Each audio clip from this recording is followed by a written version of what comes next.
I don't know if you heard Mangalam explain the numbers, but so many reactions which are fast-paced. But I think let's just get a quick view, Mayuresh, good afternoon, on Eternal. I don't know if you heard Mangalam explain the numbers, but any thoughts? Afternoon, Prashant. No, I did hear Mangalam explain the numbers. But again, I think as a space, our own sense is that these companies are loaded with cash as we speak. They have gone on an accelerated mode as far as dark store operations are concerned. And therefore, both from a head start perspective over the last few years, along with the expansionary mode that they've probably gotten into, I think even if competition probably comes through from the likes of an Amazon or a Reliance, for competition to build up that kind of a back end is obviously going to take time.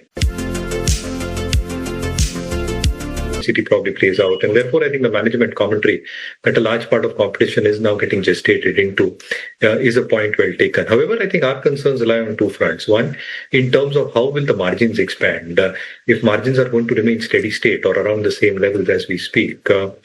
For obvious reasons, I think the expectation in terms of significant amount of revenue growth and NOV growth across their business segments is something that one should ideally look at. And secondly, because I think it's a business where margins are thinly traded, I think the ROEs of these businesses are extremely low. So I think we like to chase businesses where there is far more consistency in terms of reported cash flows, and those cash flows actually translating into better ROEs for the business as a whole. So yeah, I think for the business as a whole, I think structurally, I think a large part of the competition intensity pressures would largely be in the price. But I think because return ratios remain extremely poor, and there is still a little bit of an uncertainty across business models as they evolve. Our own sense is that there are better off plays in the market as we speak. So I think we remain absolutely neutral on this. Got it. All right. Stay with us, Mayuresh. For the time being, we'll take a short break, come back. We'll continue our chat with Mayuresh. We'll also wind down the markets. Stay tuned. Mayuresh, wanted your view. I think you track these companies, SRF's numbers on the whole look good, but the smaller part of the business actually seems to be where the beat came about, the packaging material segment. And that's why you have Cosmo as well as Polyplex that are up. You track either of these names?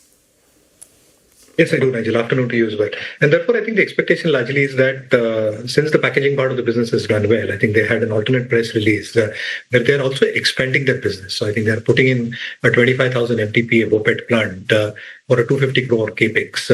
And therefore, I think one really needs to understand management commentary once they go on a con call on how do they see the dynamics of this business going forward.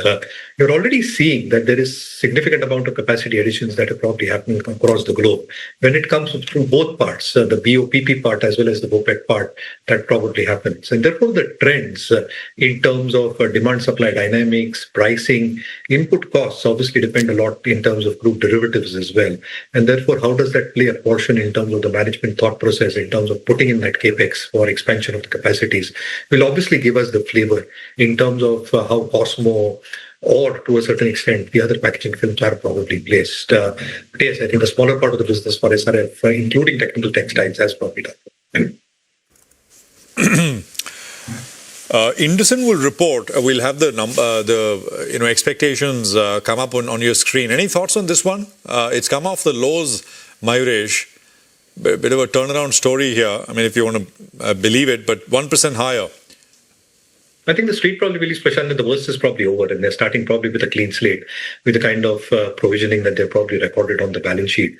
And therefore, whatever they do henceforth will obviously reflect positively in terms of the management strategy and vision going forward. So the expectation largely is that, at least on a quarter-on-quarter basis, I think there should be reasonable amount of advances growth like we've seen for the BFSI space in general.